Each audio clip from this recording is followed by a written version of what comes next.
You know, you're always affected by opinion, but the more opinions there are of you, the less I look at them, because I just can't live my life based upon what other people think about me.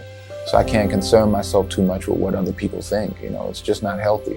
I don't think I could continue to do what I do if I was constantly worrying about what somebody thought about it. I found that nothing in life is worthwhile unless you take risks. Nothing. Nelson Mandela said, "There is no passion to be found playing small and settling for a life that's less than the one you're capable of living." Now, I'm sure in your experiences in school and applying to college and picking your major and deciding what you want to do with life, I'm sure people have told you to make sure you have something to fall back on. Make sure you got something to fall back on, honey.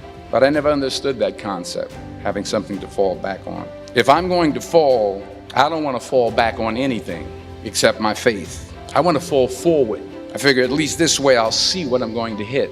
Fall forward.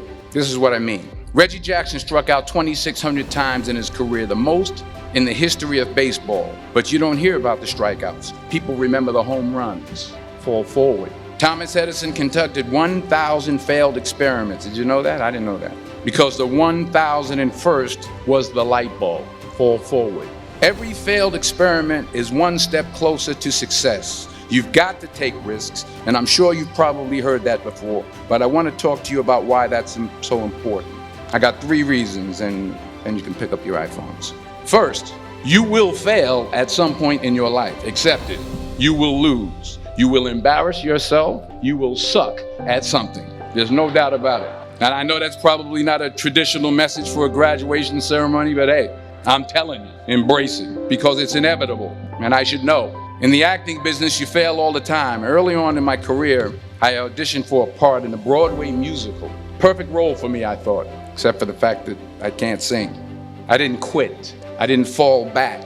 I walked out of there to prepare for the next audition, and the next audition, and the next audition. I prayed, and I prayed, but I continued to fail and fail and fail. But it didn't matter, because you know what? There's an old saying, you hang around the barbershop long enough, sooner or later you're gonna get a haircut. So you will catch a break.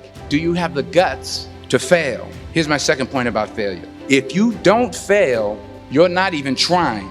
I'll say it again. If you don't fail, you're not even trying. My wife told me this great expression. To get something you never had, you have to do something you never did. You've invested a lot in your education, and people have invested in you. And let me tell you, the world needs your talents. Man, does it ever.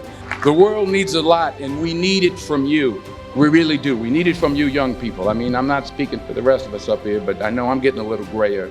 We need it from you, the young people, because remember this. So you got to get out there. You got to give it everything you got, whether it's your time, your talent, your prayers, or your treasures. Because remember this, you will never see a U-Haul behind a hearse. I'll say it again. You'll never see a U-Haul behind a hearse. Now, I've been blessed to make hundreds of millions of dollars in my life. I can't take it with me, and neither can you. So it's not how much you have, it's what you do with what you have.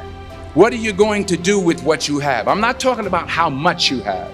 Some of you are business majors, some of you are theologians, nurses, sociologists. Some of you have money, some of you have patience, some of you have kindness, some of you have love.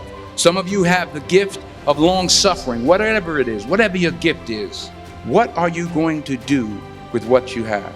All right, now here's my last point about failure. Sometimes it's the best way to figure out where you're going. Your life will never be a straight path.